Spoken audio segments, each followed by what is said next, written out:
மரியாதைக்குரிய தேர்தல் பிரிவு செயலாளர் எம்எல்ஏ அண்ணன் பொள்ளாச்சி ஜெயராமன் அவர்களே,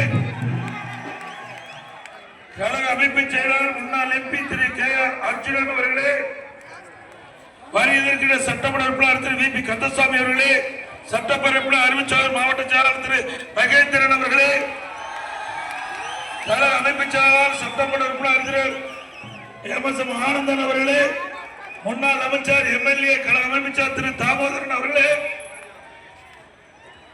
மற்றும் நிகழ்ச்சிகளை கலந்து கொண்டிருக்கின்ற உடுமலைப்பேட்டை நகர கழக செயலாளர் திரு ஹக்கீம் அவர்களே, மற்றும் திரளாக கலந்து கொண்டிருக்கின்ற கழகத்தினுடைய ஒன்றுகழக செயலாளர், நகர கழக செயலாளர், பேரு கழக செயலாளர், கூட்டணி கட்சி சேர்ந்த தலைவர்களே, நிர்வாகிகளே, கழக உடன்பிறப்புகளே, பெரியவர்களே, தாய்மார்களே, விவசாயிகளே, விவசாய தொழிலாளர்களே, வியாபாரிகளே, மாநிலத்தை சேர்ந்த சகோதரர்களே, இளைஞர் வட்டாளர்களே, பத்திரிகையாளர்களே, ஊடகங்களே அனைவருக்கும் என்னுடைய முழக்க நன்றி கலந்த வணக்கம். இன்னைக்கு உடம்புலப்பேட்டை ஒரு குலுக்கி இன்னைக்கு உடம்புலப்பேட்டையில் இங்கே குழுமைகின்ற மக்கள் மூலமாக நாம எதிர்க்கின்ற எதிர்கட்சிகள் விலாசம் தெரியாம இன்னைக்கு அனைத்து இந்திய அண்ணா திராவிட முன்னேற்ற கழகத்துடைய வலிமையை உடுமலைப்பேட்டை, பொள்ளாச்சி மற்றும் வால்பாறை 3 தொகுதியிலும் நிரூபித்து காட்டுகிறோம். ஸ்டாலின் அவர்களே, 2026 சட்டமன்ற பொது தேர்தலில் அண்ணா திமுக ஆட்சி அமைவது உறுதி உறுதி உறுதி. இன்றைக்கு மக்களுடைய எழுச்சி, மக்களுடைய ஆரவாரம், மக்கள் முகத்தில் இருக்கின்ற அந்த மகிழ்ச்சி எல்லாம் வெற்றிக்கு இன்னைக்கு சாட்சி. கிராமத்தில் போவாங்க, விளையமயிர் முதலே தெரியும் சொல்லுவாங்க. அடுத்த ஆண்டு நடைபெற்ற சட்டமன்ற பொது தேர்தலில் இங்க இருக்கின்ற மக்களுடைய எழுச்சி வெற்றிக்கு அடித்தளம்.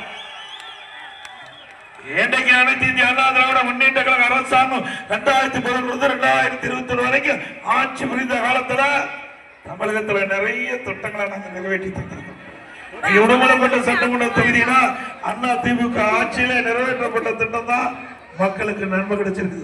திமுக ஆட்சியில திட்டத்தை கொண்டாங்களா? அதனால இன்றைக்கு அண்ணா திமுக ஆட்சியில மிகப்பெரிய திட்டம். தமிழகத்துடைய முதலமைச்சர் பொறுப்பேற்கின்ற போது 132 பேர் தான் உயர்கல்வி படிச்சாங்க. இன்னைக்கு கல்வியை புரட்சி, மறுமலர்ச்சி, அதிகமான கல்லூரி திறந்தது. 10 ஆண்டுல 2019-20 154 பேர் பட்டப்படி படிச்சது. 154 பேர். இந்தியாவிலேயே உயர்கல்வி படிப்பதில் முதல் மாநிலம் தமிழ்நாடு. எதற்காக சொல்லிட்டு ஒரு மாநில அரசாங்கம் எப்படி செயல்படும், ஒவ்வொரு துறையும் எப்படி செயல்பட்டது என்பதை மக்கள் தெரிந்து கொள்ள வேண்டும் என்பதற்காக சொல்றேன். அது மட்டும் இல்லைங்க, தேசிய அளவில் அண்ணா திமுக ஆட்சியில துறை வாரியா நாங்க விருது பெற்றோம். உள்ளாட்சி துறையில திறமையா செயல்பட்டு 140 தேசிய விருதுகளை பெற்றோம். 140 தேசிய. இன்னைக்கு ஒரு மாணவன் பரீட்சை எழுதுகின்ற பொழுது அந்த பரீட்சையில என்ன மார்க் வாங்குறா அந்த அடிப்படையில் தான் அவனுக்கு ரேங்க் கிடைக்கும். அதே போல ஒரு அரசாங்கம் எப்படி செயல்படுகிறது என்பதற்கு தேசிய அளவில் விருதுகளை பெற்று நாங்கள் திறமையான அரசாங்கத்தை நிரூபித்து காட்டினோம். போக்குவரத்து துறையில தேசிய விருது, மின்சாரத்துறையில தேசிய விருது, கூட்டுறவுத்துறையில தேசிய விருது, சமநலத்துறையில தேசிய விருது, உணவு தானிய உற்பத்தி தொடர்ந்து இந்திய அளவில் முதலிடம் கிறிஸ்கர்மான விருது பெற்றோம். அது மட்டுமல்ல, உறுப்பு மாற்று அறுவை சிகிச்சை தொடர்ந்து 5 ஆண்டு காலம் தேசிய விருதை பெற்ற அண்ணா திமுக அரசாங்கம். அது மட்டுமல்ல, இன்னைக்கு மருத்துவத்துறை சிறந்து விளங்கியது அண்ணா திமுக ஆட்சியில. திண்டுக்கல்லில் இருக்கிற ஒரு தொழிலாளி நாராயணசாமி என்ற ஒரு தொழிலாளி, அந்த தொழிலாளி என்னை சந்தித்து 2 கையும் இல்லாத வந்தார். 2 கையும் கிடையாது அவருக்கு. தம்பி கொஞ்சம் பேச இருப்பார். 2 கையும் இல்லாம என்னை சந்திச்சார். கோரிக்கை மனு கொடுத்தார். அந்த கோரிக்கை மனுல படிச்சு பார்த்தேன். எனக்கு 2 கையும் பொறுத்து வேண்டாம். ஏப்பா 2 கையும் இல்லையே, எப்படி பொறுத்து வேணும்? இல்ல நான் மருத்துவரை கேட்டேன், முதலமைச்சர் நினைத்தால் 2 கை எனக்கு கிடைக்கிறார். நான் உடனே மக்கள் நல்வாழ்வுத்துறை அமைச்சரை அழைத்து அதுக்கு ஒரு குழு போடுங்க, மருத்துவ குழு, இவரை பரிசோதனை பண்ணுங்க, அப்படி ஏதாவது வாய்ப்பு இருந்தா செயல்படுத்தலாம்னு. அதே மாதிரி குழு போட்டாங்க, அவர்களை பரிசோதனை பண்ணாங்க. இறந்தவர் உடலில் இருந்து 2 கையை வெட்டி இணைக்கப்பட்டு இன்னைக்கு அருமையா வாழ்ந்துட்டு இருக்கார். இன்னைக்கு அவர் திருமணமாகி 2 குழந்தை. இது இந்திய அளவில் ஒரு அரசு பொது மருத்துவமனையில இப்படி அறுவை சிகிச்சை செய்து கையை கொடுத்த அரசாங்கம் அதிமுக அரசாங்கம். 2 நாளைக்கு 3 நாளைக்கு முந்தி திண்டுக்கல்ல இருக்கும்போது அந்த நாராயணசாமி வந்து என்னோட கை பிடிக்க பார்த்தார். நான் சொன்னேன், இதெல்லாம் வெயிட் தூக்க முடியுமா? கொடுக்கணும். 5 கிலோ வெயிட் தூக்கி பார்த்தேன். பணத்தை எல்லாம் போட்டு தூக்கி கொடுத்தேன். 5 கிலோ வெயிட் தூக்கணும், 10 விளையாடுவார். இப்படி மக்களுக்கு சேவை செய்வதிலே முதன்மை அரசாங்கம் அதிமுக அரசாங்கம். இப்போ திமுக ஆட்சியில கால்பந்து வீராங்கனை காலில் அடிபட்டதா உயிரோட போய் அந்த ட்ரீட்மெண்ட்டுக்காக போறாங்க. காலில் அடிபட்டதுக்கு அங்க சரியா ட்ரீட்மெண்ட் இல்லாம வரும்போது இறந்து வெளியே வந்தாங்க. திமுக ஆட்சியில காலோட போனா கால் இல்லாத வராங்க, உயிரோட போனா உயிரோட வராங்க. இப்படிப்பட்ட ஆட்சி தேவையா? கடலூர்ல ஒருவருக்கு சளி தொந்தரவு. அந்த சளி தொந்தரவை அங்க இருக்கிற மருத்துவருக்கு போய் காமிக்க போறாங்க. அங்க சளிக்கு ட்ரீட்மெண்ட் கொடுக்கறத நாய்க்கடி ஊசி போடுறாங்க. எவ்வளவு மோசம் சிந்திச்சு பாருங்க. விளையாட்டா சொல்லல, ஒரு நிர்வாகம் என்பது சரியா இருக்க வேணும்.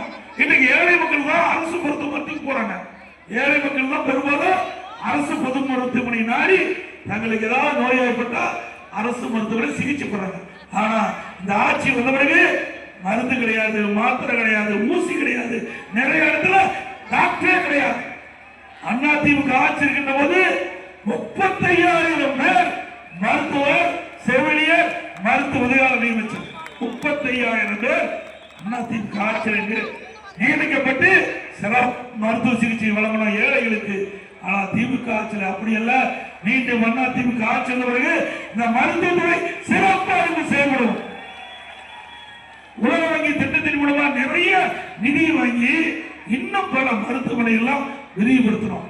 அது மட்டும் இல்ல, கேன்சர் அதுக்கெல்லாம் அதிமுக ஆட்சி வந்த பிறகுதான் 10 அரசு மருத்துவமனையில அந்த கேன்சர் அந்த உண்டான பேஷண்ட்டுக்கு நோயாளிக்கு அதை கண்டறிந்து குணப்படுத்துகின்ற மிஷன் நாங்கள் வாங்கி கொடுத்தோம். 20 கோடி, ஒவ்வொன்றும் 20 கோடி. இதை ஏழைகளுக்காக இந்த திட்டத்தை கொண்டு வந்து நிறைவேற்றணும். அதேபோல விவசாயிகள் இருந்த பகுதி, இந்த விவசாயிகளுக்கு தேவையான உதவிகளை செய்ய வேண்டும் என்பதற்காக விவசாயிகள் பாதிக்கப்படுகிற பொழுதுதான் அதிமுக ஆட்சியில உதவி செய்து கொடுக்க இருந்தவன் கை போலே அந்த இடுக்கண் கலைவதான் நட்புறான் ஈராயிரத்துக்கு கொண்டு வருவது. அவர்களுக்கு இடுப்புல வேசி அறிகிற பொழுது இப்படி தானா வந்து கை சரி செய்தோ, அதை போல விவசாயிகள் பாதிக்கிற பொழுது அதிமுக ஆட்சியில தானா உதவி செஞ்சோம். இன்னைக்கு விவசாயிகள் 5 ஆண்டுல 2 முறை விவசாயி வாங்கிய பயிர்கடன் தள்ளுபடி. தொடக்கடன் வேளாண் கூட்டுறவு கடன் சங்கத்தில் நம்முடைய விவசாயிகள் வாங்கிய பயிர்கடன் 2 முறை தள்ளுபடி செஞ்சோம். அது மட்டும் இல்ல, நீர் வேணும் நமக்கு, விவசாயத்துக்குன்னா தண்ணீர் வேணும். அதுக்கு நீர்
கொஞ்சம் வெளியே வந்துங்க.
தமிழ் மாநில காங்கிரஸ் மற்றும் அனைத்து நிர்வாகிகளுக்கும் முன்வரிசையில் அமர்வதற்கு உதவி செய்யுமாறு நம்முடைய அமைச்சரின் பணிவான வேண்டுகோளும் இணங்க அனைவரும் ஒத்துழைப்பு கொடுத்து இன்னும் 5 நிமிடத்திலே வருண பகவானையும் கூட அறுவை சிகிச்சை செய்ய வேண்டும் என்று சொன்னால் தனியார் மருத்துவமனைக்கு போனா பல்லாயிரக்கணக்கான ரூபாய் செலவாகும், பல லட்சம் செலவாகும். ஆனா நம்முடைய திருப்பூர் மாவட்டத்தில் இருக்கின்ற மக்களுக்கு திருப்பூர் மாநகரத்தில் அற்புதமான மருத்துவமனை கொடுத்திருக்கிறோம். சிறப்பான சிகிச்சை அளிக்க இன்றைக்கு உலகத்தரத்திற்கு ஏற்ற மருத்துவமனையை உங்களுக்கு கொடுத்திருக்கிறோம். ஆனா விடியா திமுக ஆட்சிக்கு பிறகு நாம் கட்டி கொடுக்கப்பட்ட அந்த மருத்துவமனைக்கு